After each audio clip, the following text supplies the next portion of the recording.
Hello, and welcome to another Cardboard Alchemy live on Friday, or whenever you're watching this.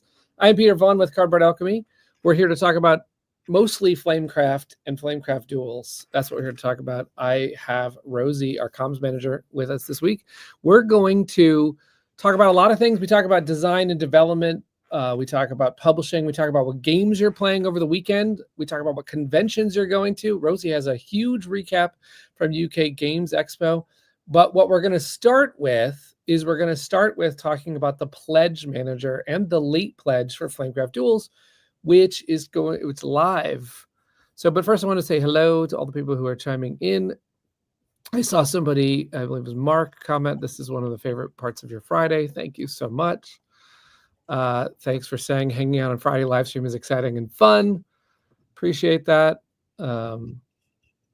Impy, I've been really tired today. I just went for a nap. Woke up 6 minutes ago. My body didn't want me to miss the Friday live stream. Thank you so much for chiming in and coming in. Oh, look at this. We've got comments like, "I was in Barnes & Noble the other day buying a game and a stranger asked me if I'd played Flamecraft. After talking to him, I bet he ended up deciding to get it for family game night." That is so nice of you to do that. We appreciate everybody out there who's an advocate for our games and for also game night for people who haven't tried to get into games yet. That's one of the reasons why we're so excited about Flamecraft and Flamecraft Duels. And thank you everybody for coming in to say hello. Appreciate it. All right. Hola. It's good to see you. Good to talk to you.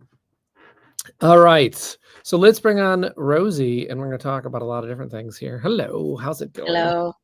I brought this giant bottle and I put a frog on it. Nice. I did see a comment that I thought was funny, which was, "The Kickstarter for Duels has started a dangerous trend. I've just backed Top Frog."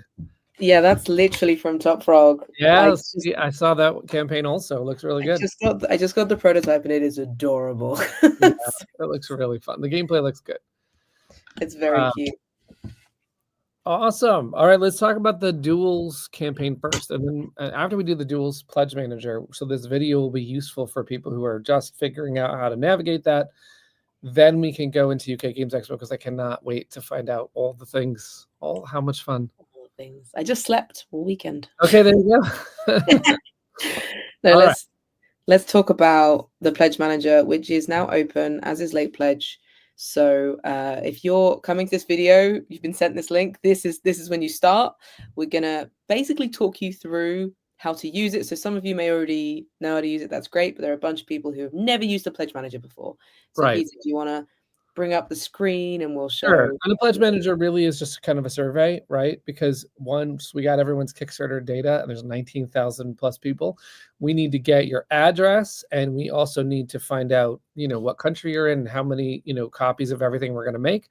And then also sometimes people want to, they backed on the Kickstarter, but they want to add stuff. You can add stuff. You can also switch levels. So if you came in as $1 and you're like, "I'm ready now, I want to get the game," you could also just get merch. So there's a lot of different things we could do. So let me bring up, we're going to cover both if you backed and you're late pledging and what you'll see. And also if you didn't back at all and you're coming in as a late pledger, we have all the same stuff, like all the same goodies. So you can get in. This is going to be a fast late pledge, though, faster than normal, because we want to go to print. So if you are seeing this video, come on in because we want to go. So this screen is what you'd see when you get your email that says, "Here is your link, your custom link." Now, those emails are going out in waves, so you might not have gotten your email. If you're watching this and you don't have your email, it is coming. If you don't have, those waves are not based on anything really. No, they're just based on pledges. Just groups of pledges. So it's just because you were back a number of 15, which I greatly appreciate, doesn't mean you're going to get it. We have no power over that, sadly. So the other thing to note is that if you have one of those Apple IDs, you're probably not going to see a survey. So you're going to need to write us about fixing the email that was associated with your Kickstarter in order to let it see the survey, because sometimes the Apple ID blocks people out. Also, if you haven't seen your survey by next week, then I think you want to reach out and say, "Hey, I don't maybe it went to spam, but this is what it looks like when you click that link and get in. So I'm simulating what it would be like for a dollar backer, and I'm doing that on purpose because I want to show you something about being a dollar backer, which is that you cannot get anything as a dollar backer. We do that on purpose because some people just wanted to back and say hello and support, and they want to get out. So if that is you, we made this very easy to just get done. If you don't finish this step, if you're a $1 backer and you're like, I don't need to do anything, you will still get emails from BackerKit like, hey, you forgot to check out. So if you want to be done, you go through the step and you click get started. And it's going to tell you that you can't get any games or merch, but you can swap and switch pledge levels. So just to talk about that for a second, let me go back to that screen. So if there was the first screen, unfortunately, I clicked off of it. The first screen at the very bottom said switch pledge levels, but you could also do it from any of the question screens. So you'll see that it says Flamecraft Duels at the top with your pledge level is a $1 reward. If you wanted to swap that, you could click this, and then this allows you to, you could select switch pledge levels up at the top, and then you could switch out of the $1 reward and into either the merch or one of the other pledge levels on the campaign, which was Dragons and Dragons or Flamecraft Duels or the bundle or the Horde. So if you want to get anything, you want to switch into one of these pledge levels. But if you don't, then you stay in the $1, and then you can click through the questions. So what will happen is, if I click through the questions, I do have to click, yes, I understand there's not going to be any rewards. And then it asks you if you want to join our newsletter. This is how we tell people about extra merch and all sorts of things. We only send out one of these like every quarter. It's really non-intrusive, but you could say yes, or I'm already there, or I don't want it. And then you'll see that if you're a $1 backer, there are no add-ons, and it's just telling you just hit next and get done and say thanks. And this will stop you from getting any more emails, and you could just be a very happy, supportive Kickstarter backer. If you want to change things up, let me just show you that. What would happen is, and this did allow me to go back to the main page, see that switch pledge level is at the bottom underneath the green get started button. I can switch to, let's switch to say a gameplay bundle. So switch to that one. It's going to confirm. Once I do that, it pushes me into that new one. And then this is where I would choose, because it's a shippable reward, I would choose where I'm coming from. And in some cases, there may be taxes. So like if I live in California, that's where our company is based. So there are taxes for California. But I would hit get started. And now the questions are a little bit different once you get into a pledge level. Is there anything I didn't cover yet, Rosie? Just want to make sure I don't go too fast. I think that's it. We're showing the $1 pledges what to do, and now effectively all of you who are backers, this affects, because this is what it would look like if you were going into your pledge. And you can also change your pledge level as well. Sure. I could click up here to the $50 reward. I could switch. I could basically go into any of the other levels except for the 1. You can't switch back to the 1. You can't switch back to 1, no. You can't get out like that, but you could switch to any of the other levels. It shows you, one of the things I like about a pledge manager is to show you what you're getting right up front. So it's going to show you, like, if you back the gameplay bundle, that you're getting these 3 things: Duels, Dragons and Dragons, and Dragons of the Past, which is our promo pack. That's included in the bundle. So that's important to me to let everybody know that that's included. So you hit the button to go on to the next question. Then it's going to say, hey, you're getting sticker sheets. And this is for everybody who comes in with a game or better purchase. So basically any game is going to include 1 set of these sticker sheets. You can see that they are going to be adorable, and there's like a whole bunch of pages. Sandara did an amazing job on the Duels Dragons. You also get some fancy dragons as part of the stickers. So yay. Then you come into a question that explains how our timeline is going to go, because we are actually going to do this in 2 waves. Everybody who has backed it and gets their survey in is in wave 1. And we're going to potentially have to keep shipping games a little bit because this is exciting. So many people want this game. The manufacturing plant has said we can make this many, and then we can make this many, and then we can make this many. And so we want to keep everybody aware that we are going to go as fast as possible. So this explains that we are going to open our first booth at PAX Unplugged, and we're sending copies there. But we have to make that decision today, regardless of whether or not everybody's copy gets to them in time. But we are going to try and make sure, if possible, that we get everybody, at least in the United States, copies as soon as possible. We're also going to start all our other fulfillment centers. So wave 1 is going to move.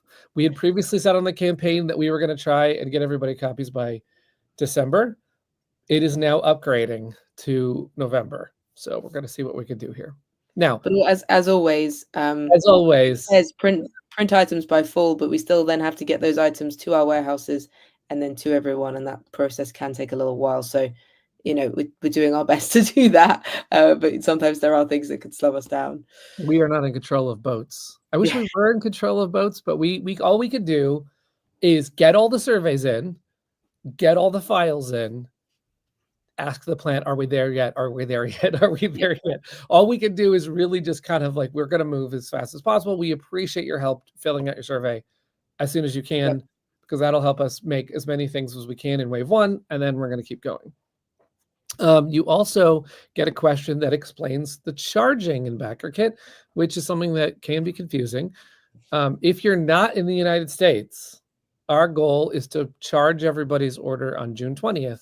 That means that if today you put in 3 more Horde pledges and a plush, you don't have to pay anything till the 20th, but on the 20th, we will attempt to charge everybody their new items and their shipping, VAT, and everything like that. All the taxes and all the shipping and all the items for everybody outside of the United States.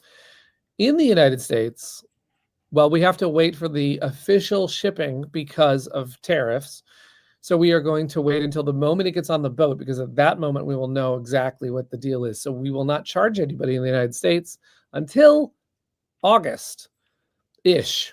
So that means just be aware, if you're going to put money, if you're going to get a bunch of stuff, you can still change everything you're doing up until the date we charge.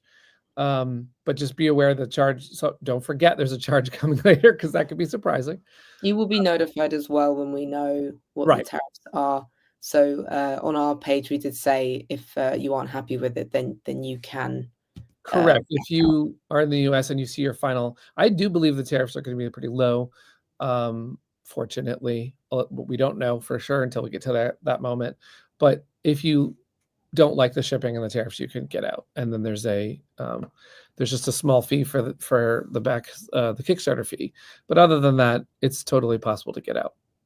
Workleton's just asking, sorry, it skipped on me. Just asking, so we paid for our original pledge, and the June-August charges our additions and shipping. Yes, that is correct. So if you pledged for a bundle, you've already been charged for the bundle because of Kickstarter. This is if you add nothing else and you're just getting out for the bundle, it's just shipping to whatever country you're in. If you add another plush or a pin or something like that, it'll be shipping plus the extra items, and then that'll be what's charged. Yep. We are going to leave the pledge manager open as long as we can. We are going to make our decisions on what we order for wave 1 based on how many surveys we have in, but we will leave it open. So if you are not able to pay by June 20th, or you are still trying to get your last minute money together, you could not finish the survey, put all the items in, but don't put your credit card information in. Then we won't charge you on June 20th, and we'll try and charge every Friday after that. So this means that if you're in the United States, if you still fill it out and tell us what you intend to get, it'll still help us. Now, I understand that might be wrong, because you might say, well, I was going to get every plush, but now I'm not. But still, if you know you're probably going to get things, it really does help us if you go almost all the way and then let us make these decisions. Yep. So once you click that you understand the timing, you get to the last question, which also the $1 backers could choose, which is, do you want to get on our email list? Again, we don't bite, but it's up to you. And then finally, once you have, so this is the gameplay bundle. you are now in the add-on screen. So what it shows you on the right is it shows you what you're getting, the important info that you already have a bundle. It's telling you what you're currently getting, and it's telling your add-ons are 0. But you can add things. So if you want to say you're already getting a Dragons of the Past promo pack, but let's say you know a friend that wants one, you can hit add to cart. Now, if you add something to cart, you can change the quantity here. You can also take it out of your cart. You can also click on it. Sometimes there are more images in there, and you can also change your quantity here and add that to cart. A couple different ways you can go. And there's a description on each product when you Correct. click in, which also has a list of items that are in it if relevant. So, so if I want to know about the plant dragon, oh, it's a plush with a super short plush cloth exterior, and talks all about it. So you can get details. If you have any questions, of course, we're happy to answer them. How we've structured it is all your gameplay is up top. You can get Dragons and Dragons extra copies if you have a bundle. You can get duels. You can get more promo packs. You can gift a game to the Spiel Foundation, something that we talked about on our stream. That is only $10 because Cardboard Alchemy covers the rest. And we basically get it to a charity of people, hospitals and boys and girls clubs and all sorts of stuff. The Spiel Foundation. You can watch a live stream we did with Stephen, and he's answering questions about it and doing a little quiz, so you can join in and have a go. But yeah, he answers lots of questions about the Spill Foundation, and it's a really lovely live. It's really lovely. You can also get the original Flamecraft if you are one of those folks that wants to get the expansion, which requires the base game to play, but you don't have the base game. We talked to the plan about making some available that we can ship to every region so that everyone can get in to play Flamecraft, the original game. After that, if you are in the bundle or the horde, you can actually add more bundles and hordes. That means if you've got a friend, it is possible, but not entirely guaranteed that you'll see savings and shippings that way. The reason why is because some of these things are packaged in such a way that every individual one is as tight as possible and there isn't any savings. But in some countries, you may find that there is savings to group together. If you are not in a bundle or horde, you won't see these. You'll have to upgrade to the bundle or horde, and then you can get more of the bundle and horde. The reason for that is that the thing we want to pack is the big thing, and then we add the stuff in. So if you say got the promo pack and then added on a bundle, it would confuse the packing. So we want to have the big thing as the main part of the pledge, and then the add-ons go in. Right. So, like for some reason you only wanted duels, but you actually had a friend that said, I would take the horde. Start with the horde, add your duels. Yep. It'll go better that way. Yep. After that, these items right here are the other add-ons that are all in the horde that can be bought individually in case you just wanted. The deal and the savings on the horde is unbelievable. Like I think it's, it's a lot. So if you are going to get the bulk of these things, you might want to just switch to the horde because it is better. But if you want to just get one or the other, this is the way to go. And then there's the items that are legacy merch. Now, legacy meaning we've offered them before. So our plush, if you're in the certain regions, you may see the coins. These were on our website, but now they're here. We have bookmarks. We have the coasters that we originally made that some people didn't get a chance to get. These picnic coasters that Sundara had made the first time. Also, we took all of our pins. This is featuring Rosie's hand model. Basically, we wanted to show the pins, and also some people have been saying they want to buy a pin, but they don't want to buy all the pins, and so we decided to break them up and make them individually, so you can get all the pins just like so. I really think this is a cute brand. Because the original set came like this, right? But not everyone wanted every single pin. Sometimes you just want your favorite or a couple. So this is a great way to do that. So whatever you pick, it'll all show up here on this right side of the screen. So for example, if I picked 4 extra promo packs and because I really wanted a Bread Dragon pin, I add that one. And the old coasters, what it's going to do is it's going to put your total for the add-ons and any total for your shipping, it's going to give you the amount for your original pledge level plus any more shipping for the add-ons. You can see that by me adding these 6 items, it was just adds another $4, and so all that is calculated, and the $7.90 is my glorious gift to California. And then it gives you your total, which, you know, you've already paid some on Kickstarter if it's a pledge. So then you click next, and then it's going to take you into the address confirmation and the card entering and all that stuff. There is also on the shipping and the confirm page, there is like a whole like itemized sheet and list, so you can review everything. Again, if you have any questions, ask us about the Pledge Manager. I want to go over now what happens if you have not pledged and you're coming in fresh. Yep. In that case, there is a link. There is actually, you can go to the Kickstarter and there's something called Late Pledge right there. We're also going to post the link around. But the link is in the description. Okay, great. So when you click that link, you're brought to like a survey, as if you're going to do the survey just like everyone else. In fact, it is going to be just like everyone else, but the difference is you select your pledge level first. So if I wanted to go in for the Horde, then you put in an email address, because of course we don't know who you are yet. And then you're going to hit next. And what's going to happen is it's going to email you, but then also take you through this. You can sign up with BackerKit, or you can just proceed as if, basically, I could say, well, I'm going from right here. Now I have got a Horde, but it tells me I haven't put in anything yet, because this is not a Kickstarter backing. However, every other way it's treated just like a backing on Kickstarter. You hit get started. You're going to be taken through the exact same questions as if you backed for this level. The only difference is that when you get your balance, it's going to all the funds are going to need to be put in because you haven't put it in yet. And the location that you put in will mean that you might see different things. Sure. Because some of the items are limited by location, because we've included some of the legacy stock. Is it legacy stock, or is it just, I don't think it's legacy stock. It's legacy stock. And some of those are remaining stock from our warehouses, and those are in particular locations. And so some of those items are limited in stock and by location, but those items have been around for quite some time in our store. They aren't new things, so you're not missing out on that. Right. So, I get to select my region in Canada if I want, where I want to live in Canada right now. Where should I live? Where the chat has to tell me where I should live in Canada right now. I don't know. Like, I don't know many Canadian places. Like, I actually could really embarrass myself if I'd say Toronto, because that's the only thing I could think of. Is that a state? That's not a territory. That's a city. Which is why we don't ask me geography questions. Nova Scotia is what Stephanie says. Okay. Is that Nova Scotia? Okay. Well, we're gonna start. We need to probably get to Canada sooner or later. Anyway, when you enter this, for example, this one is just pledge for duels, so that's why it's going to show me a different picture.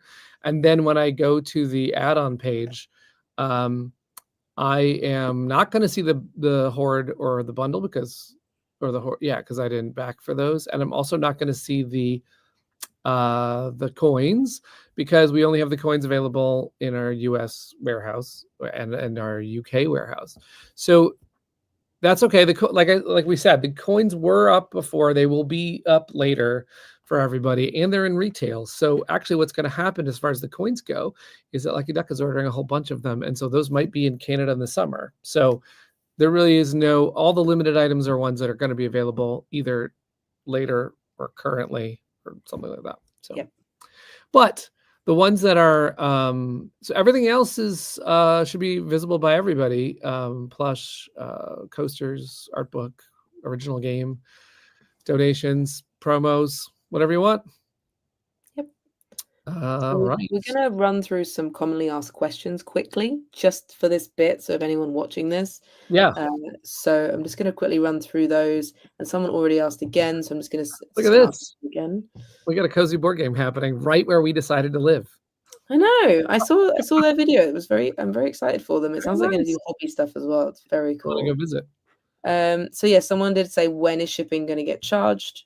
So in the US, not until we actually get on a boat, because of tariffs, and we want to make sure that we know what that is. And anyone else for June 20th, and then every week afterwards.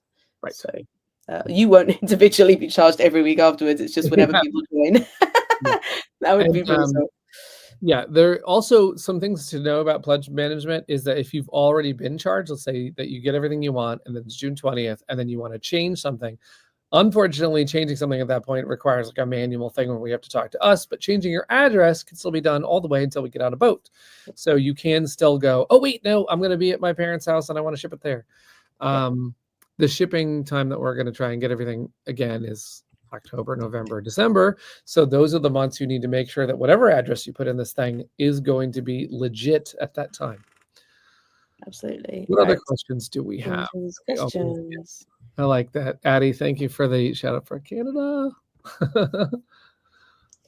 Okay. When will I get my late pledge email? Any moment now. If you haven't already gotten it, that's okay because they go out in waves. And you will, let me see how many have gone out. That's actually an interesting stat for right now. It looks like 6,300 surveys have gone out, and there are 19,321 total. So it looks like we're on about, I mean, we have done 5,000 today. So it looks like it's like so far backer can pull off about 5,000 a day. So the rationale being not only like sending 19,000 emails is a lot. It's more that if all of you went onto the site immediately, you crash it. So you can't just have everyone go onto the site. I'm sure, as you've all know, when you buy tickets for events, just like yeah. So I would calculate, if I was going to do the math on that, it looks like over the next 3 to 4 days, everyone will be covered. Yeah. There's a question which has come up, which is when I go into the pledge manager, I can't see anything. So I can't do anything. That means that you're a $1 pledge probably. So you need to change your pledge so that you can then go through, because otherwise you literally. The very first question, if it says you're not going to see any games or merch, that's because that's the first question for the $1 backers. And it also explains those 2 spots you can hit switch my pledge. The reason why we do that is because sometimes people back for $1 and they just want to finish. And so there is nothing to do in that particular level. It's just to get out. But if you want to switch, you can switch. This is a question we've seen a lot of, so just going to cover this a little bit. Why weren't certain items included in the pledge manager? Sure. We did take a poll because we are, in fact, going to support Flamecraft for many years, and we want to make lots of cool things. But we wanted to be sure that, so in other words, here's some of the logistics. If we had an item already in a warehouse, but that warehouse is in the United States and all of the other items are shipping from China, we can't offer this item in the United States to an Australian backer. Like, unless we're making more in China, we can't get it to every warehouse. So all we could do was we did the poll to find out what things are going to be so critical for everybody that we need to make more of them right now. And some of those decisions were based on not only what do people want, but what can get done in the timeline of this delivery and what do we have in the warehouses. And those 3 factors come together. And for example, we did have coins in the United States, so we can sell coins in the United States that are already at the warehouse.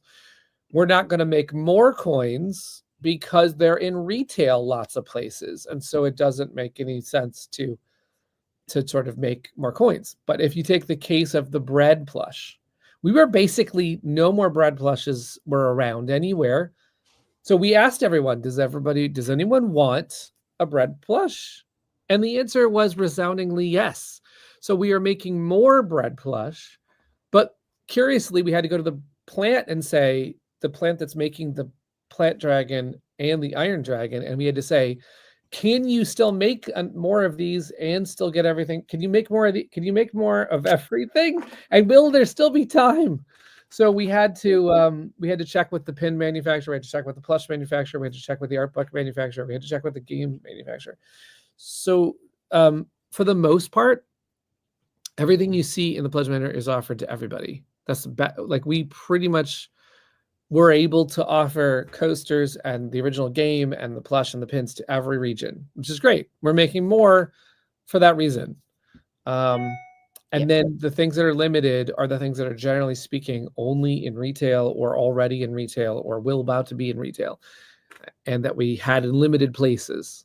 So, which is the minis, Series 2 minis, the Series 2 coins, the Series 2 jumbo goods, which are just with us, those ones. There are other goods out there with Lucky Duck, but they're smaller. Our ones are bigger. yeah, we have the jumbo resources. And they come with the matching game trays, cases, and everything. And then also coasters. Yeah. From the original Flamecraft and bookmarks as well. So the thing is also that we're not done. Like I mentioned, we are going to go to our first convention, and we might start making. We're going to look at Flamebound, which is the sequel to Flamecraft. So next year, we're also going to be thinking about what was requested. If the deluxe edition was requested, maybe that'll come back. Maybe we can work on some new merch. The things that we want to make sure Duels gets done in a timely way, but we're not done here. So if you do see something that you didn't, like you don't see jumbo resources, you really want them, feel free to tell us all the things that you're like, I've heard in our Discord, people have said, I really, really want to just get the pink dragon meeple. And so if that is you and you have a specific item that you've been looking for, possibly, show me the pause says, I want a dragon-shaped cushion to stop the breeze coming in under the door of Flamecraft. If only one person asks for a cushion, we might not do it. But if a lot of people are saying, you know what, I would buy a new deluxe box, then, it might happen. Yeah, I would get all the pillows of the resources. I mean, seriously. Maybe not iron. Might be really awkward. You could already buy an anvil on the. Is the anvil only in limited regions, Rosie? Yeah, the anvil's only on April Fool's. Only you're flat. But yeah, the bread would look amazing, and the leaf would look like Animal Crossing. Anyway, and the last question was, when will my pledge deliver? Yes. Well, that was one of the questions that we went over in the Pledge Manager. Our intent is to not delay and to put everything on a boat in August. It takes time. It's travel time. Put more things on more boats in September because we have a lot of things to put on boats.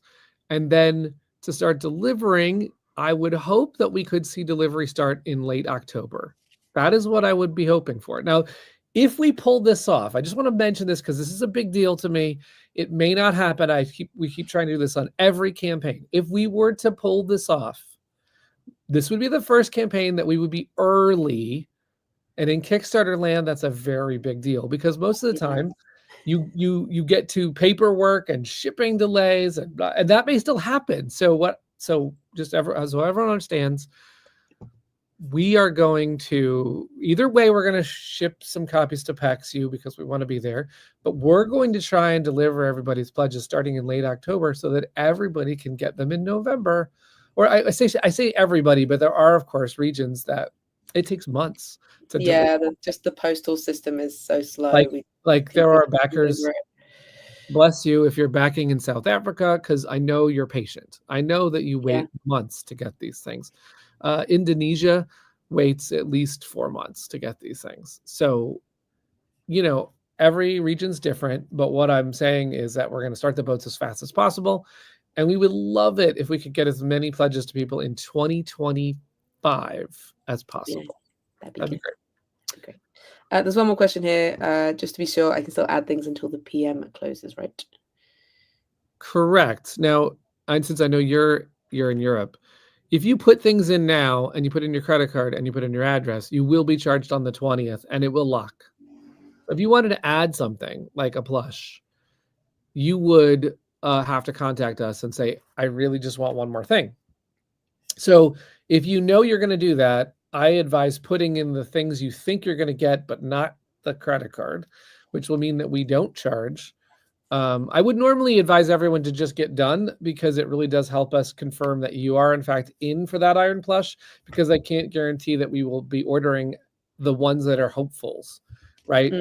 What's going to happen is after the 20th, if there are people who are still hopefuls, some items might be out and we might not be able to do every single plush at that point. So the more you can figure out by the 20th would be great. If you're in one of those camps where you just can't figure it out by the 20th, by all means, put as much as you think is guaranteed and then fill it out later. But don't forget to fill it out, because the worst thing is, and I do this all the time, I don't fill the thing out, and then my pledge never comes. And I'm like, why didn't I get that game? I backed that game. Oh, because I didn't do the thing. So please do the thing. Yep. But yeah, if any other questions about the Pledge Manager, you can ask them below. You can ask them on the wall. If you've backed, you can ask on the wall. You can message us, Instagram, TikTok, all over the place. We also have, if it's like a sort of, I really don't know, I'm really struggling, then hello at cardboardalchemy.com. It's now that, right? Because it's changed. Yes. Hello at cardboardalchemy.com. Trying to make it easier for everybody. We made it easier, and then I was like so used to typing in Freshdesk. So there are lots of ways to contact us. If you're truly lost, then we will help you. Do not worry. Yeah. But yeah, that was the section of this live where we get that done. Yeah. I will also say too, this does confuse people. If you're in the United States and you move states, and you've already put in the address for one state, it probably requires our staff to help you change the state. If you move to a different Canadian province, probably requires our staff to help you change. Other than that, you should be able to do all of it yourself, and you should be able to do the address changes yourself. And but as Rosie said, we're here for you if you have any questions. Yeah, indeed. Now we'll move on to the portion everyone's looking forward to, which is we've been to a couple of conventions recently, haven't we? Yeah. You went to KublaCon. I'm sure you talked about it last week. I did a little bit, yeah. And I went to the UK Games Expo, which was huge, bigger than ever. It felt bigger than ever, and massive. I had so much FOMO. I was like, I want to be there. But first, I want to show something I bought for Peter. Oh, hello! Oh, that's cute. Look at that potion bottle. Yeah, it's made by yeah, you have to. They were called So Jealous, but now they're called something else. So but they're making me a crocheted hey as well. So oh, that's cute. But they only had 2 purple ones. They had all the other colors, and I wanted both. So I had to run over first thing to go and get both purple ones. Yes, Cardboard Alchemy for the win. So adorable. Very cute. I love it. It's very cute. But yeah, it was awesome. I saw lots of games. I did lots of shopping, and I do have a picture of my haul. People can point things out and ask. But I also ran a Flamecraft tournament, a very chill Flamecraft tournament, because there's only one level, one game. Everyone, the 6 games running. I love seeing you have a picture of the row of people. Look at this. I like seeing like it's Inception Flamecraft. You know what I mean? It was really cool. Go back. Anyone wants like the behind the scenes of how this worked. So what we did was those 6 copies are some of our last remaining deluxe from. We had like very few knocking deluxe around. Edition. And so they were the prizes for every winner on each one won that game. So I didn't have to take it back with me. So they arrived. I unboxed them all hotel night, and then we put them on the tables. Nice. And then the winner got to pack up their own game and take it away. Congratulations! This is your copy. Oh, congratulations! Build on it. It's also your copy.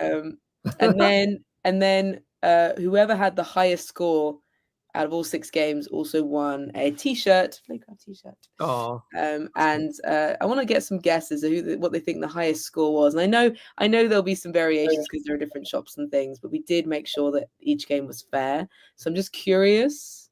That's my cozy pins. Yeah, I know. The winner also got some of my last cozy pins. Oh, look at that!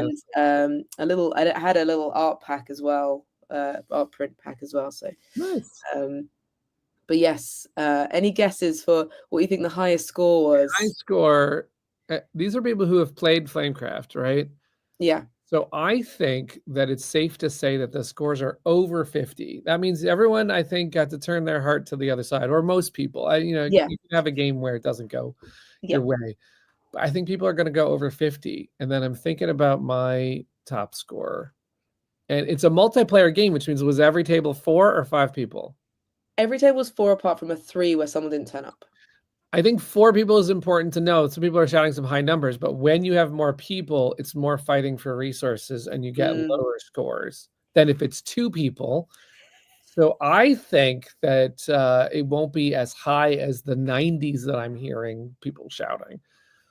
Yeah, I think my guess is that your top scores were. Does he want me to guess, or do you want other people to keep guessing? You can guess. They're guessing. You can guess. I think that you had about an 87 top and a couple 70s and 60s.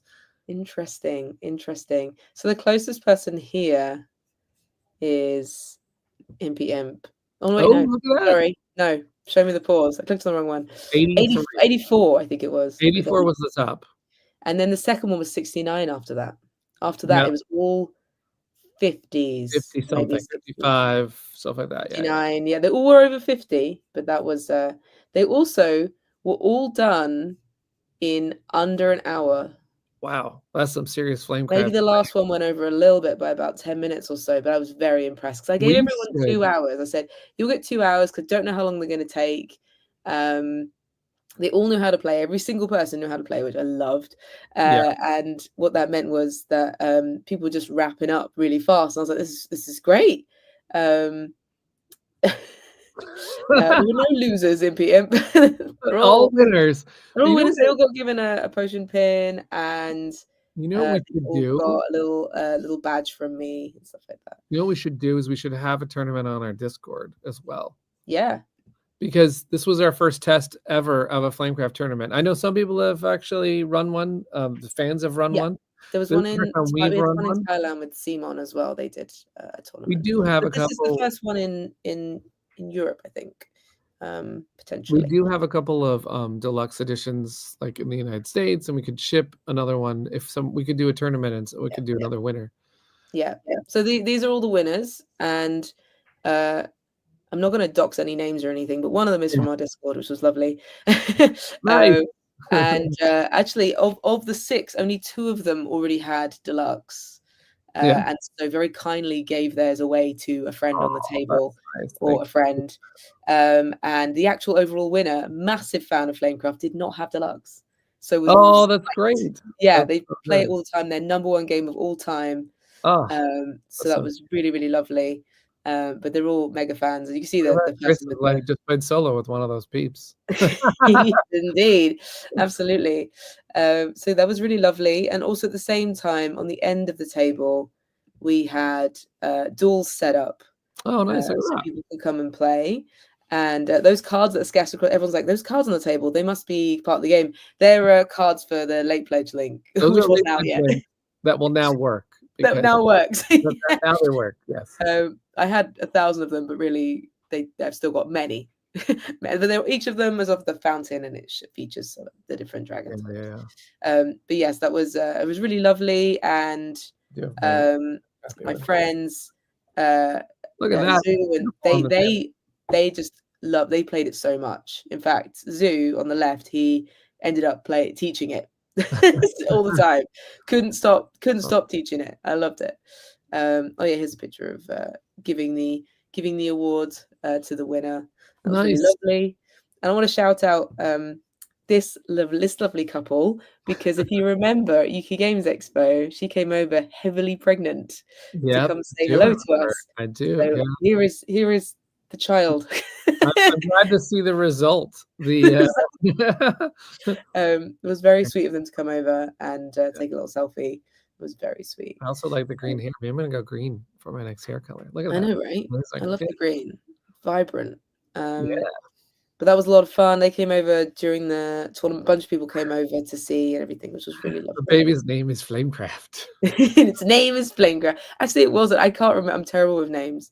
Absolutely shocking. Yeah, me too. In other news, Critter Kitchen won an award, which was very exciting. I did show that picture last week. I showed both your pictures last week.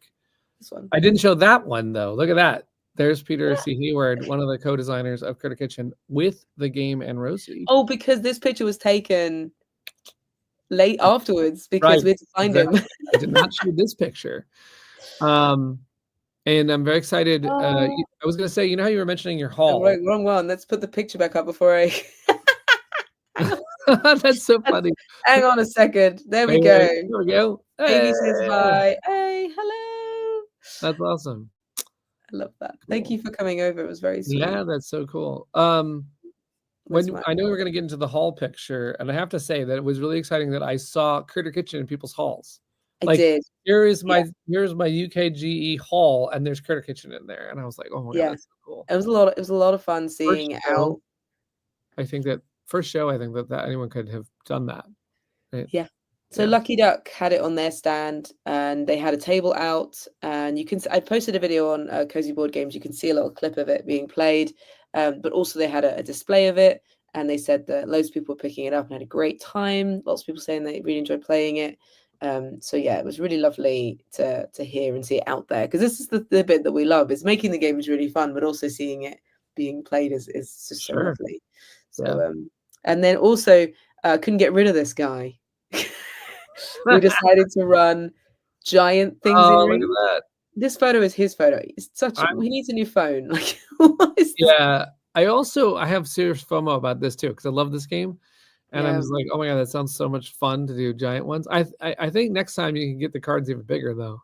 I know. So what happened was they're full color, and Doug printed them at work, and he's not meant to. Okay? He's not meant to. Anybody.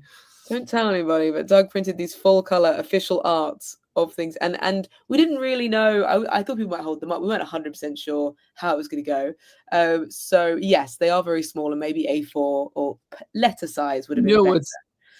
Did I ever show you the picture that I took of Exploding Kittens and what they did with their cards when they went to Essen? No, they were people height cards that you literally had to have two people bring over to play, and it was insane. I think somewhere in between that card and this card would be the thing. That's amazing. That's amazing. I mean, we had a great time because one, like, Peter is an incredible MC. He is. Peter is an incredible MC. We got the mic and off he went, and got everyone playing. And we can't really see the whole audience because there's 3 groups actually. Oh, okay. We split them into groups, and then each one would have like a group that would hold the cards. So in this game, it's all about trying to work out where the cards in your hand go, and each of those rings represents a rule. Yeah. So yellow is a word rule, red is, I think, context, and blue is attributes. Yeah. So it could be like the word could be has R in it, the context could be it's round, and the attribute could be it's heavier than a person. So you're trying to work out where those cards go. And then I was the knower, the one that knows the rules, and I could be like, no, it goes over there. Did Peter also know, or was he playing like, I don't know where you're gonna say it is? Yeah, Peter was basically helping people and pointing, and then we got someone up on the stage to join and be a knower, and then Peter was a knower at the end. So we started with 2 rings, which is a good way to learn, and then we added the 3rd. Nice. So it was a lot of fun, and everyone I got the people running the whole event were like, please don't run through this area with rope. I was like, do not worry, no running, no one will trip. But it was a lot of fun. At the end, everyone grabbed their favorite thing card, and Peter signed them. Which was really that's nice. And some of them wanted me to sign them as well, so I also signed some. That's cool. So people now have potatoes and things signed by me. Which was a lot of fun. But yeah, it was great. It's a great group game. Some people have asked for like the files and everything now to take it to places, which I don't even know if I can, because it literally is the official art from the game. Right. You just need rope. You just need rope, and you could draw your own things. You could. Yeah. I mean, now I think that we got to do more tournaments with Flamecraft and duels, and then we got to. I want to play Things and Rings. Yeah, it was a lot of fun. It was a lot of fun. Right, let me show you this hideous haul. I can't wait to see it. Look at that! Oh my goodness! It looks worse than it is. Is the bear that's on the left part of this hall? I guess it is. It is. It is. I like it. So, well, my gosh.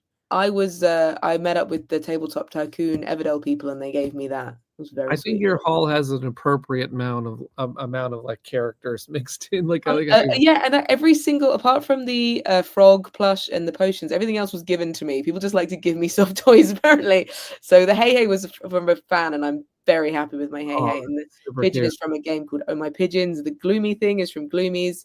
And a bunch of these, like the Restless Spirits is a prototype and stuff like that. But I'm very excited. We played a lot of Apropos of Movies, which is by Peter C. Hayward, which is a really fun, like it kind of, again, not too far from Things in Rings in terms of rules. We were trying to figure out movies with different rules in, which was a lot of fun. I got some games from Saatchi and Saatchi. I really love Saatchi and Saatchi a lot, and the designer and the artist were there. What an amazing, amazing show.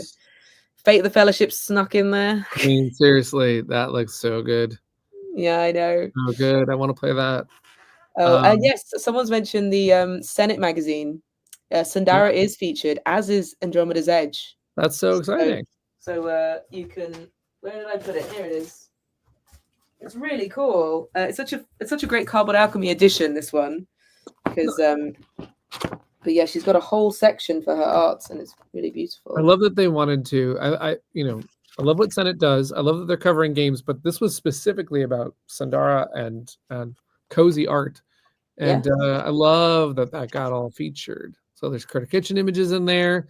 We got a bit of Flamecraft. Everybody recognizes the adventurers from Dragons and Dragons and Flamebound. Yeah. They got in there as well. Very exciting. And then we also have a review of Andromeda's Edge in there as well. We got like a nice, fairly large chunk of the page. Oh, look at that. Andromeda's Edge. And without my knowledge, this is quite funny. At the back in the special thanks, Rosie Pocket. Nice. I assume it's because I bumped into the editor and said, "Hey, do you want to talk to Sundara?" So that's probably. They just wrote that in your copy. Yeah, I know. Maybe it's just my one. I didn't even know. But yeah, people are pointing out some things. Okay, yes. So I have influence over the world of frogs now, because this art piece is in Restless Spirits, and they added a lantern for me. Oh, that's cute. Very cool. I was very happy with that.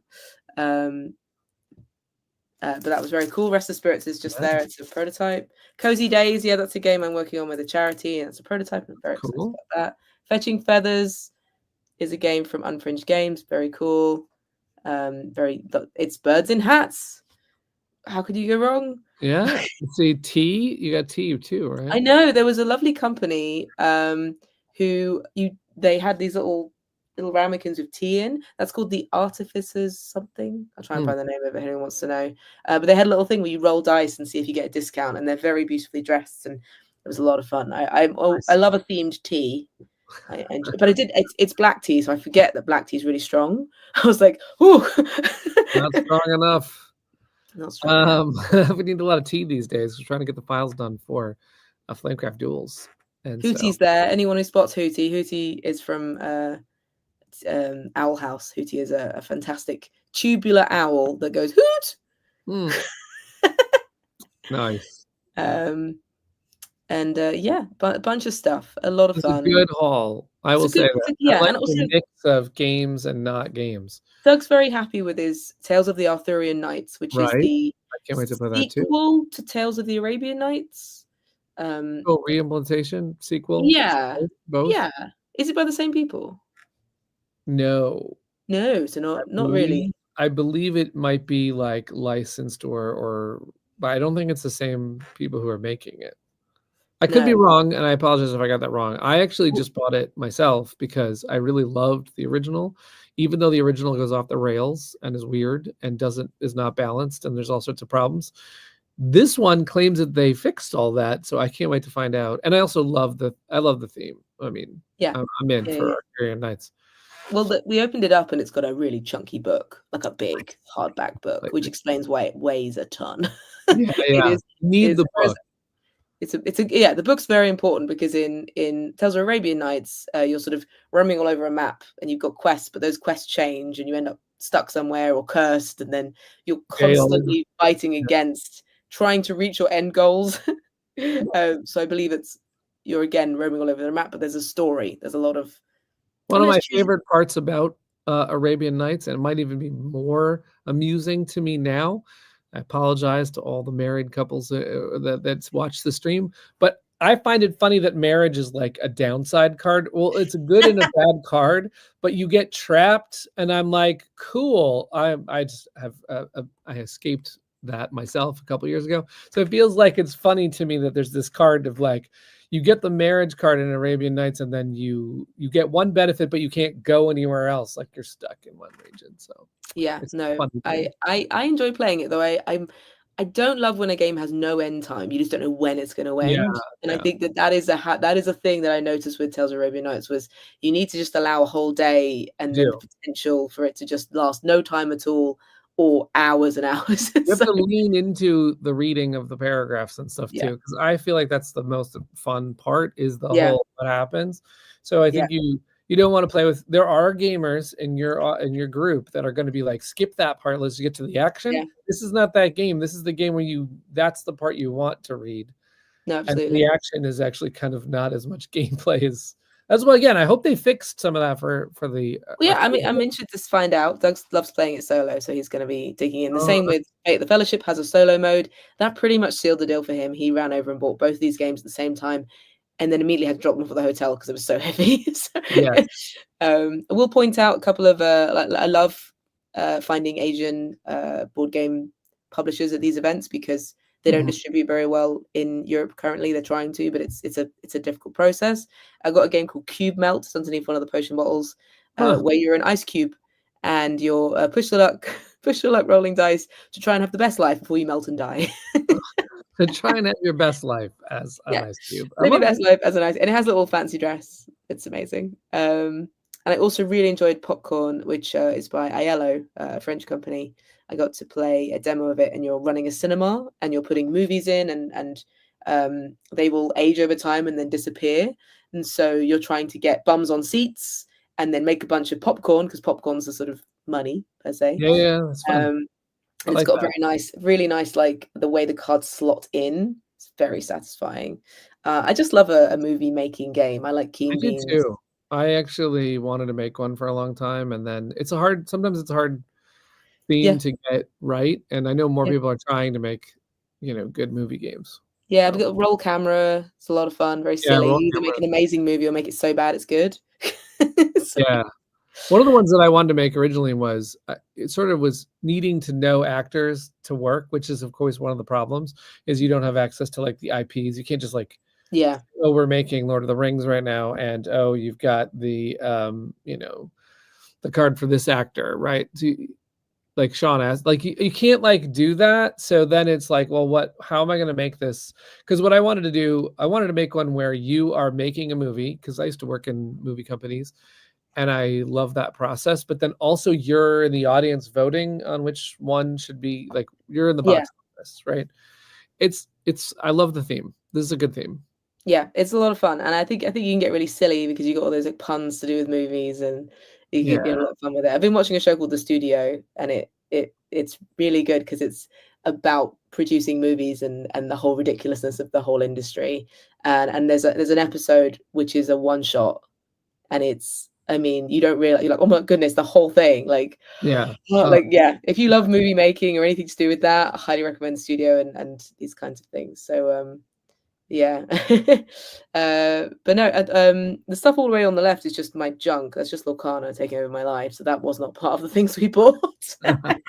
Just more Lorcana. But I did pick up the promo for Cosmoctopus because it came with the T-shirt that we bought, which Nice. has Cardboard Alchemy in it. There's the potion bottle, and I was That's opening it, cool. going, "Oh, it's that promo!" Yay! Yeah, we kick some promos off occasionally, and then they get, like, for example, there is a game coming out from Bezier Games that features some of Cardboard Alchemy's games, but until they make that game, that's like, I haven't seen anything about it. Yeah. But then eventually it'll come out and be like, oh yeah, we put that's in that game. Yeah, yeah, it's really cool. It's a nice treat to also there's like 4 different promos in this pack, and one of them's Lucky Duck and one of them's Paper Fort who make Cosmoctopus. So there's a little mix there which is very cute. And also someone came up to Imagine me that. and wanted me to sign Hey Hey cards, which was Oh, amazing. that's cute. That's I was like, awesome. I'm not the artist, but I will sign these cards. Every hey. Yeah. It must be fun for, I hope it's fun for Paper Fort also, if they play Critter Kitchen, that they can get Cosmo Yeah, come up, it's a fun swap. Yeah, it's a fun swap. But yeah, and then finally there was this pin thing, the Pin Collective, The pin thing, and yes. something that Did I bring a pin today? told me Did I? about I can Pax's play pin I thing. can play the pin game today. Look at this. Yeah. But like you told me about PAX as a pin thing, right? PAX PAX, does a no, whole. this would actually be really great at PAX That because would what be a good one, yeah. PAX likes is shiny and glittery, and there's some glitter in our fancy dragon pin. But what was your pin thing that you did? Oh my goodness, is this all So from the thing? no, this isn't. So there was a whole It's pin collective where you go around and do things at different publisher stands and pick up pins. I actually got some. This is actually Peter C. Hayward's pins. Oh, look at that jelly bean. That's a cool And then you get like official pins. That's the official. But yeah, a lot of them were like, this is Gelatinous Cute, and this is Chaos Cards. And if anyone knows Far Away, or Castle Combo. Oh, I love both of those games. And Origami had a. I'm just trapped. I'm literally trapped. Origami had a bowl of food. And then obviously loads of content creators made their own little badges, which was really sweet. So everyone was sort of giving out badges. Yeah. And then my favorite thing, which is they've been doing it for a few years, is Catan have these people dressed up with these. Oh, I love this. I saw this last year at UK Games Expo. It's so good. So they have these hats that match the wheat or whatever, and they go around and they give you a bag of one type of resource. You get 5 brick or 5 wheat, and then you put them on your lanyard and you try and trade with people till you have all 5. I mean, I love Catan, and obviously they have the game to do it. Can we not do this someday with Flamecraft resources? Yeah, right. Yeah, and then the thing is, there's only actually 2 people working, so they just switch hats every hour or so. And then the rush of going up to people going, do you have brick? I've got wheat, and you're just swapping and trading, and it's so much fun. And then once you've got all 5, you go over and you get the robber badge. Oh, that's cool. This little guy. I think it'd be a lot of fun. Someone said, did I get the Rove Junior pin? I missed out on the button shy pin, and I'm really sad because I bought Rove Junior. I didn't get the pin. It was really pop. I mean, all the pins went in minutes. If I didn't use my influence to get some of these, I would have the only one that I actually listen, I've signed this potato image right here. You don't know who I am. Right? The only one I legitimately got was this one where you had to beat someone at Tinder blocks or barbecues to win. Well, that's easy. Like you and Doug just got that rigged. Like you go up and you're like, I beat Doug, and then he can be like, I beat. No, I had to play their person. But yeah, it was a lot of fun, and I'm just going to keep them all like this, and we're going to keep this as a memento of the weekend. Cool. But it was very heavy. Apparently, the rarest thing here is this, which was given to me. Board Games, Asian Board Game Festival. You can't get this apparently. Wow. So if I sell any of them, you know which one's going on eBay. I have some pins. I'll have to share some. When I was working at Breaking Games, we made a pin for every game that I originally, when I was first helping them. I think we eventually stopped, but we made a pin for. I made tons of pins for What the Food. I made pins for Letter Tycoon. I made pins for Sparkle Kitty. I made pins for Rise of Tribes. I made pins for like almost every one of the games, and I have a bunches of the old ones still. Nobody wants them unless they do something like that, and then you're like, oh, this is a rare pin. Yeah, exactly. I think there are a lot of people still trying to collect them because they did go really quickly. But it was a lot of fun. I actually sold some of my own art pins for charity and made over £600. So thank you. If anyone went and bought any of my silly drawings as pins, thank you very much. I really appreciate anyone. It was going towards the British Liver Trust. So thank you very much. If you manage to trade wouldn't that? No, what it should be fancy, right? You should earn a fancy of some or kind. There's a gold coin pin, or there's a that would be awesome. Yeah, I feel like I would love to roam around wearing a. Yeah, right. I'm gonna work on this. It'd be so fun. But yeah, it was a lot of fun. The event was really good, and I got to play No Rolls Barred. I got to play Blood on the Clocktail with No Rolls Barred team. That was awesome. I have no photos of that because there are people who didn't want their photo taken, so I didn't take it. But it was 1 a.m. I was a traveler. I was very stressed. I was worried I was going to ruin it for people. I was like, but Doug was had just played a lot of Secret. That Nasty Man game, and he was pumped. He was like, "Let's go, let's do this." I'm ready to do this. I've been lying all day. It was a lot of fun playing Blood on the Clock. I really enjoyed it. I do like that game a lot.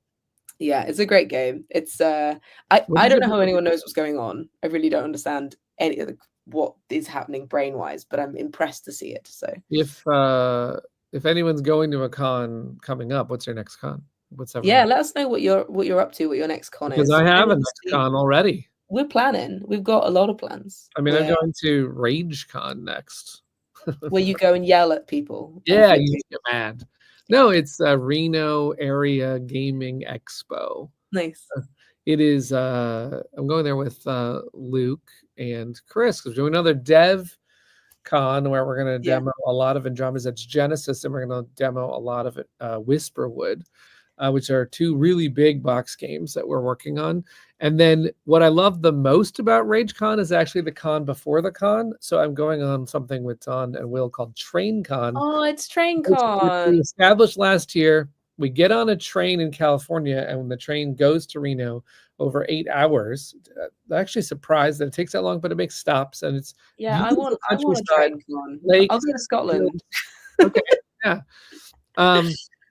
What I love about TrainCon is that we do play train games, but I think the games that need to be played for TrainCon, specifically the best limitation is that the table space is a little limited. So you're thinking about small games. I think I can bring duels.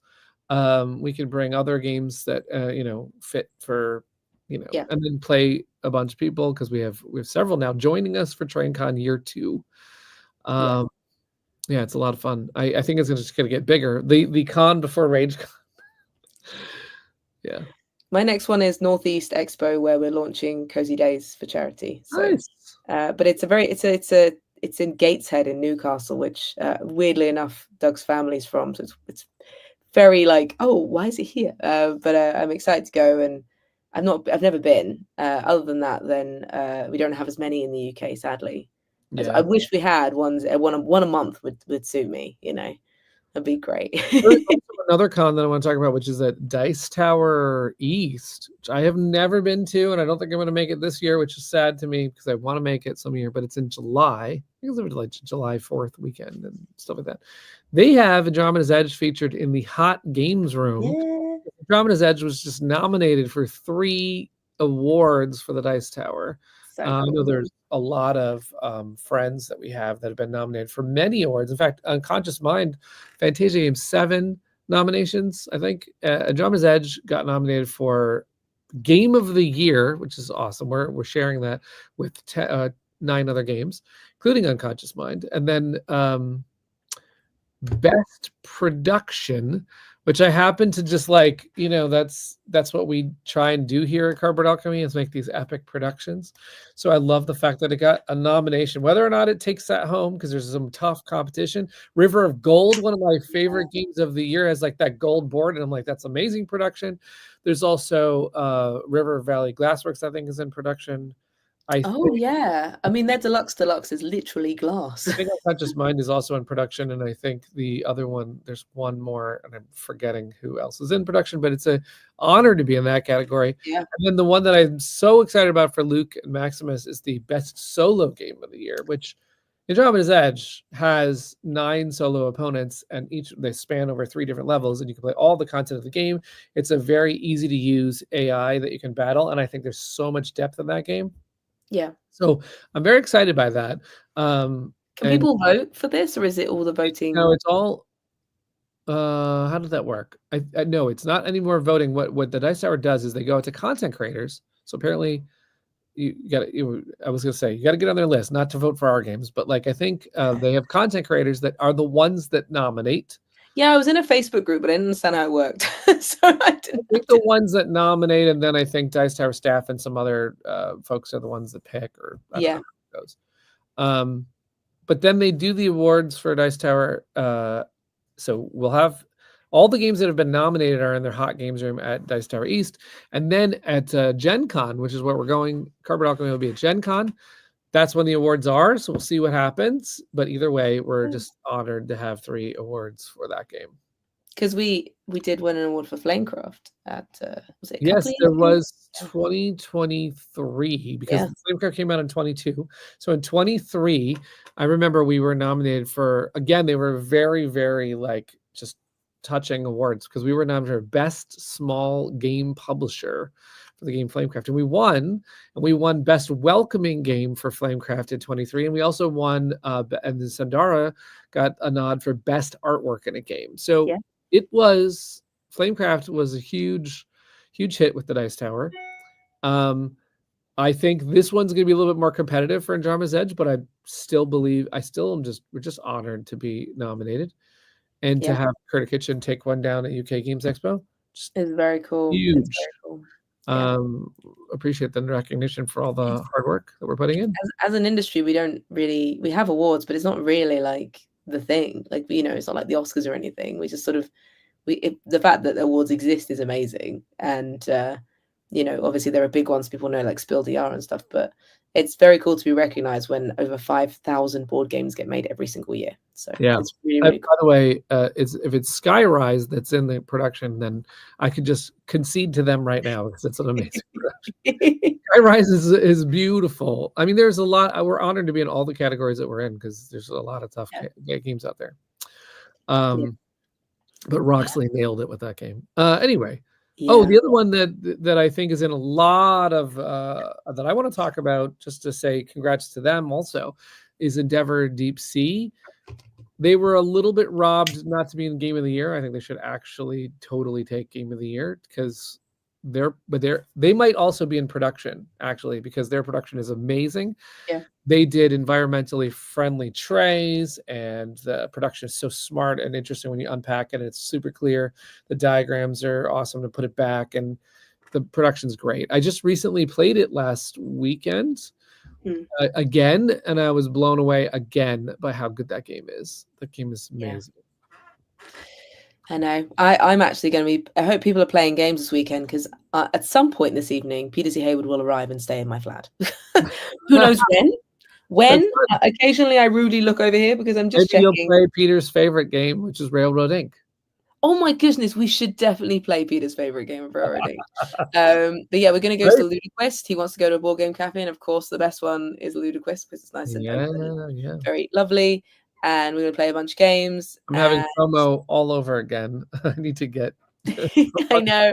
I'm really lucky because the fact that he's over here for like 3 weeks is amazing. Yeah, it's really fun. Yeah. But he is like going and meeting celebrities and stuff, so he's doing his own thing. Yeah. But we did meet up and have some food, and I got to see him put food all in his beard. So I hear he's going to Australia after that, which is like he's going on a walkabout. Yeah. He's doing a whole thing this year. If you ever want to spot Peter, this is the year to do Where's Wally because he's all over the place. Yeah.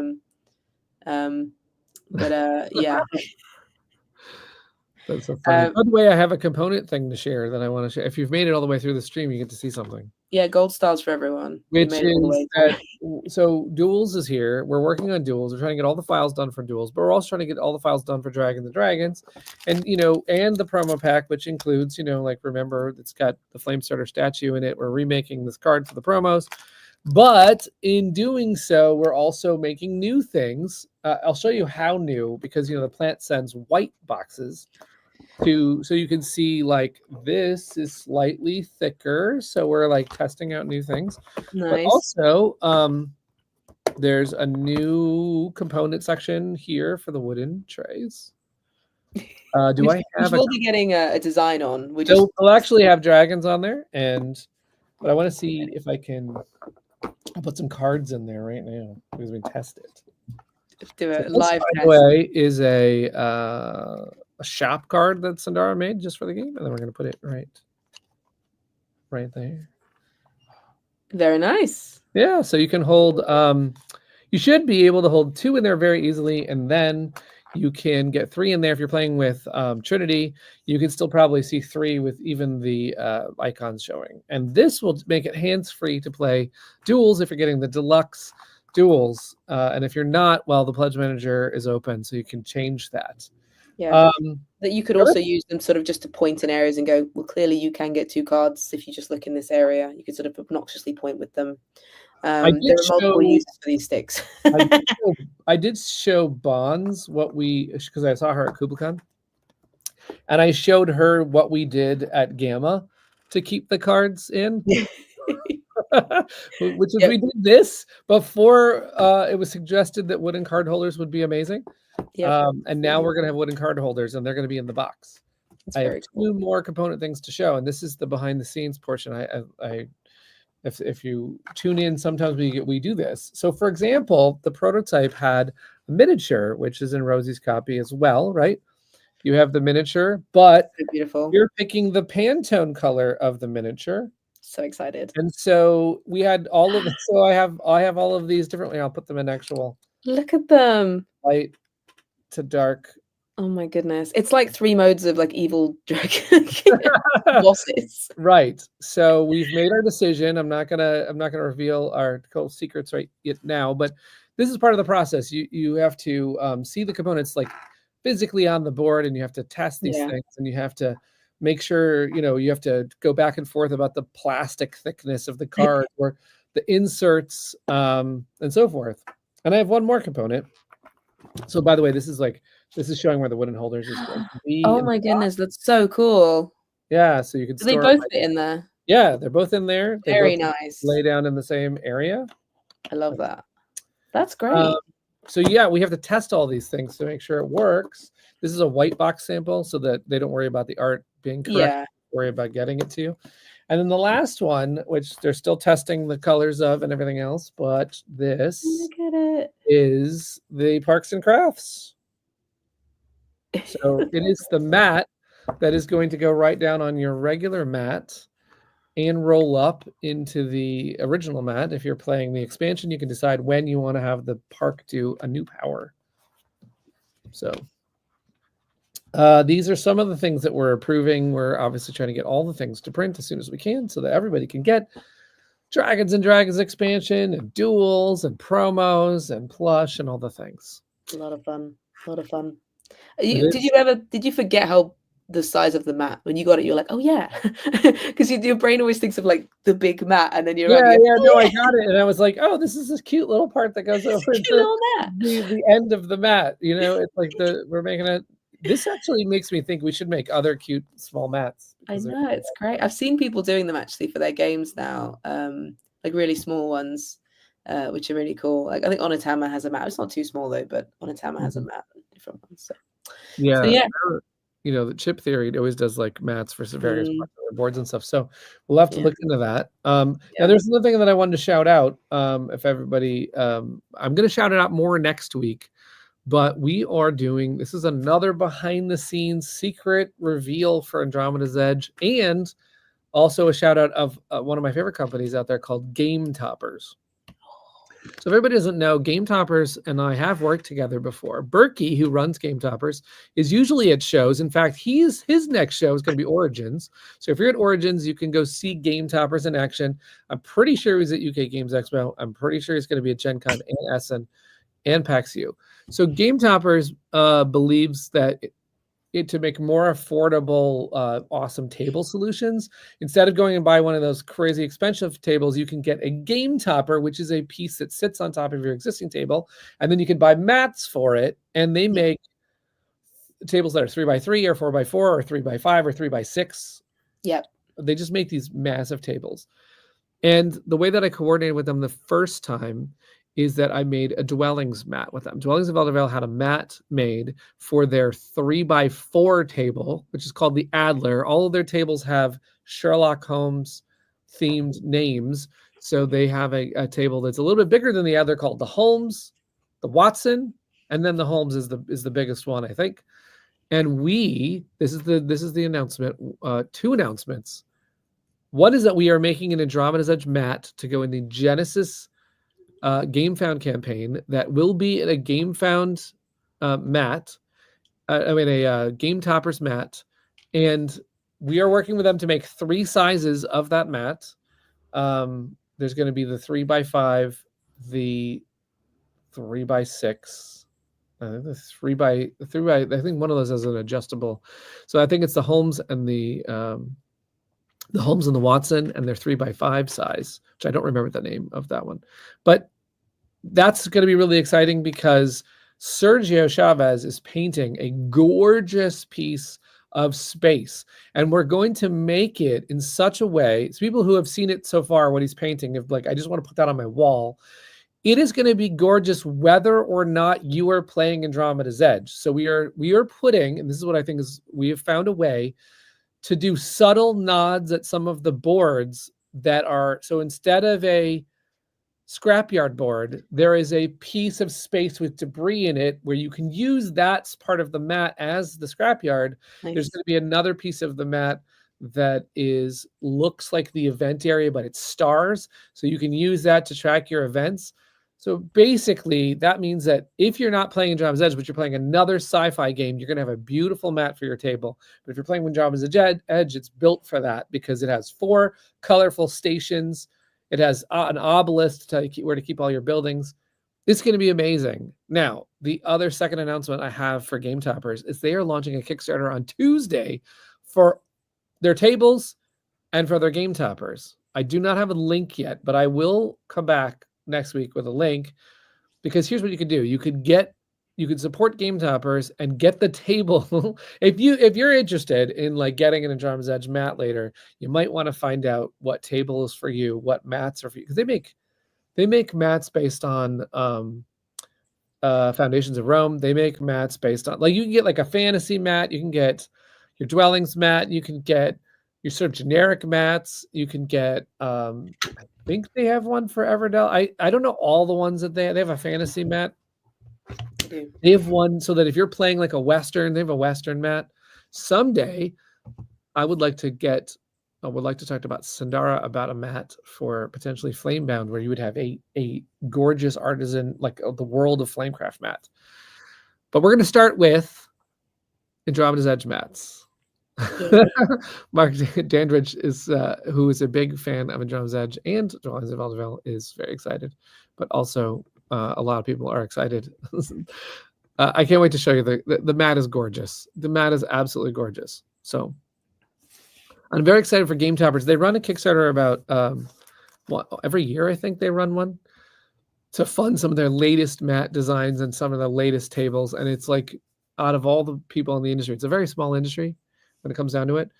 The Berkey, who runs Game Toppers, is one of the greatest people in this industry. And I want his company to do really well. And we're really excited to partner with them again to make great mats. Because one of the things that he did too, not only did he want tables to be cheaper for everybody, but he also wanted the mat quality to be like triple stitched, really high quality mats. And they're super soft, and they're really nice. They're very fun to play a game on. So it's very cool. And I now have an organization system behind my door. I bought a thing that organizes all of my mats. So oh yeah, nice. So I can send you some mats.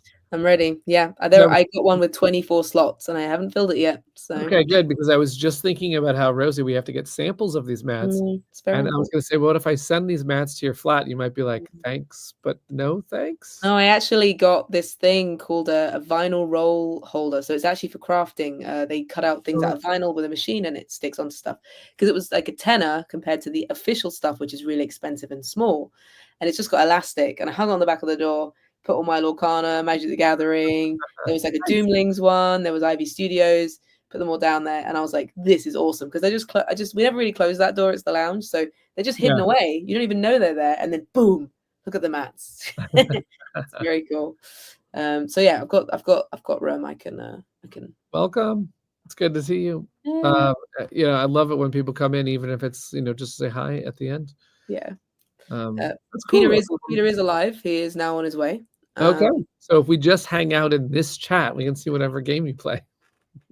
I don't know. He hasn't seen the movie Death Becomes Her, so I really want to show him. Oh, that is amazing. He's been listening to the musical on TikTok, and I'm like, you've got to see the movie. Oh my goodness. See the movie. Wow, I want to see that movie again. I hope we'll watch it, but he'll probably dig a game out of the 500 on our walls. Yeah, that'll be fun to you'll have to let us know in the next stream.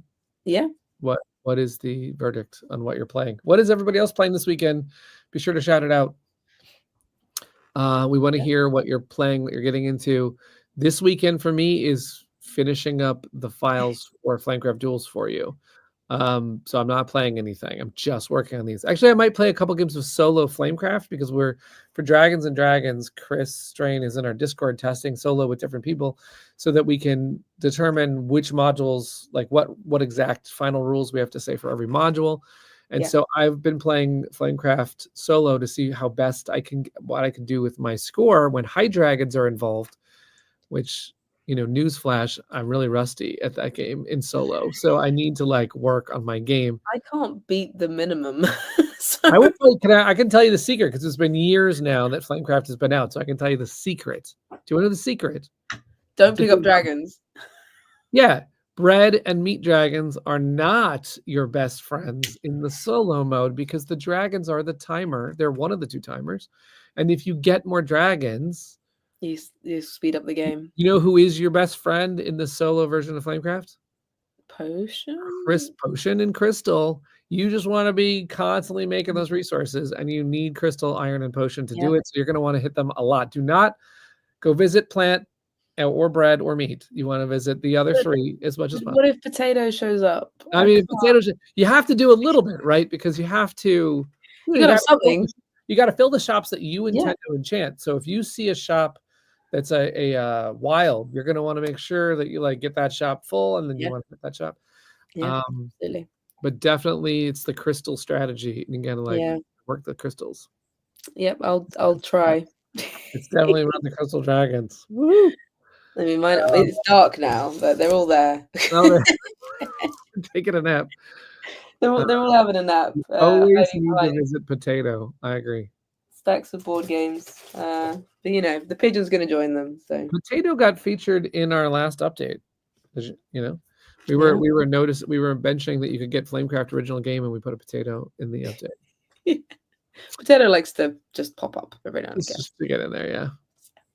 Anyway, so if we did not answer one of your questions about, well, definitely the Pledge Manager if you need more help with that, but anything else, if you want to talk about what games you're playing, if you want to ask us about our future games, you want to talk about Whisperwood, you want to talk about Flamebound, you want to talk about Andromeda's Edge Genesis, which is coming next, then pop on. We have Facebook groups for Andromeda, Flamecraft, and Critter Kitchen. Want to hear your Critter Kitchen combos?